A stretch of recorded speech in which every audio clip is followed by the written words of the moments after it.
வணக்கம். இன்னைக்கு வெள்ளைப்படுதல் லீகோரியா பத்தி பார்க்க போறோம். சொல்லுங்கம்மா, உங்களுக்கு எத்தனை வருஷமா இந்த தொந்தரவு இருக்கு உங்களுக்கு? நான் வயசுக்கு வந்ததுல இருந்து நான் வயசுக்கு வந்தது 10வது படிக்கையில வந்தேன். 9 நாள் தொடர்ந்து இருந்துச்சு. அப்புறம் கல்யாணம் பண்ணி வந்துட்டு என் பையன் மூத்தவன் பிறந்தேன். அவன் பிறந்துட்டு 5 நாள் தான் இருந்துச்சு.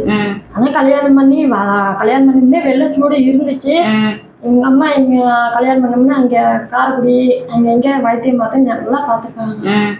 நான் வெள்ளரி மருந்து அரைச்சி கொடுத்தா அது பத்தியம் போட்டு கொடுக்க சொன்னா அதுவும் போட்டு சாப்பிட்டுட்டேன்.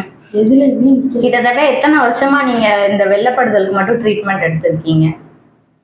அது ஒரு 10 வருஷம் இருக்கு. 10 வருஷமா ட்ரீட்மெண்ட் எடுத்திருக்கீங்க. 10 வருஷமா இருந்துச்சு.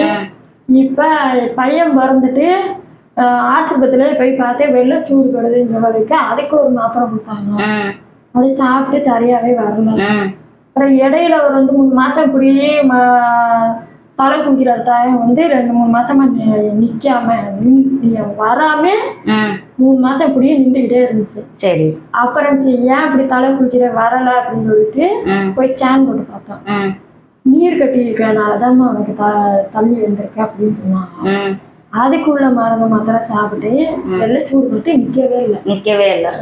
ரத்தத்து காத்தால அந்த நாட்டு மருந்து எல்லாமே சாப்பிட்டு பார்த்து எதுலையுமே நிக்கல. சரி, இப்போ உங்களுக்கு உடலும் எப்படி இருந்துச்சு? உங்கள்ட்ட மருந்து வாங்கி சாப்பிட்டு போயிட்டு இப்ப இந்த 8 நாளா வாங்கி சாப்பிட்டேன். இப்போ வீட்டுக்கு இப்ப கொஞ்சம் நல்லா இருக்கு.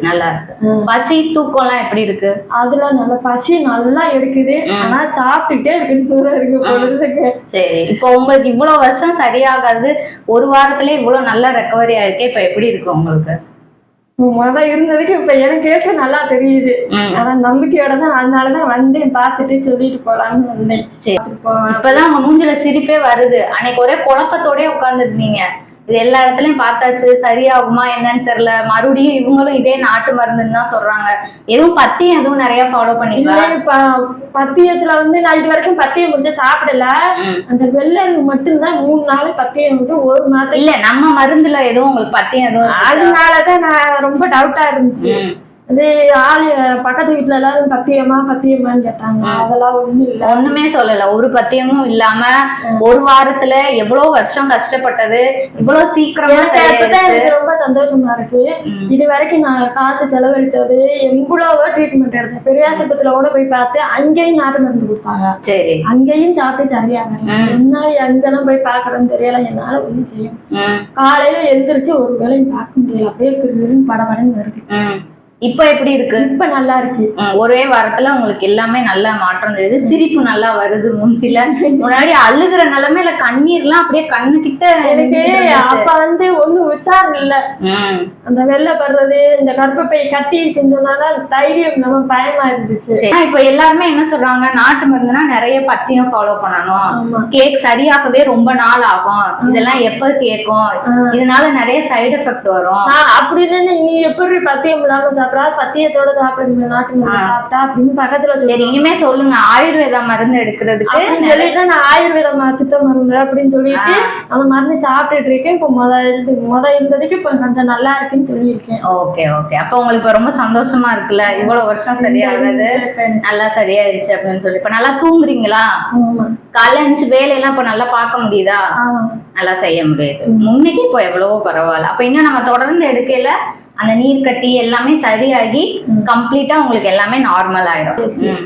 இதே மாதிரி இயற்கையா ஆயுர்வேத மருத்துவ முறைப்படி கம்மியான நாள்ல வெள்ளப்படுதல் அதிகமா இருக்கு. நிறைய பெண்கள் காலேஜ் படிக்கிற ஸ்டூடெண்ட்ஸ் இன்னைக்கு நிறைய பேர் ஃபேஸ் பண்ற ப்ராப்ளம் என்னன்னா, பீரியட்ஸ் டைம் இல்லாம சாதா டயத்துல கூட பேட் யூஸ் பண்றாங்க. ஏன்னு கேட்டா ஒயிட் டிஸ்சார்ஜ் அதிகமா இருக்கு, இச்சிங் இருக்கு அப்படின்னு சொல்லிட்டு ஆயுர்வேதிக் மெடிசன்ஸ் எடுக்கையில அதை ஈஸியா நம்ம சைடு எஃபெக்ட்ஸ் இல்லாம நிறைய பத்தியம் ஃபாலோ பண்ணணும், ரொம்ப நாள் எடுக்கணும் அப்படின்றது இல்லாம கம்மியான டேஸ்ல இத்தனை வருஷம் கஷ்டப்பட்டவங்க ஒரு 1 வீக்ல முன்னைய விட இப்போ நல்லா ரெக்கவர் ஆகி இருக்காங்க. ஈஸியா நம்மளால சரி பண்ண முடியும், ஷார்ட் டேர்ம்ல ரெக்கவரி ஆக முடியும். இந்த மாதிரி அதிகமான வெள்ளைப்படுதல் இருக்கு அப்படின்னா அதை அசால்ட்டா நம்ம எடுத்துக்காம ஒரு கேர் பண்ணி ஆயுர்வேதிக் மெடிசன்ஸ் எடுக்கையில இதுல இருந்து ஈஸியா வெளிவர முடியும். தேங்க்யூ.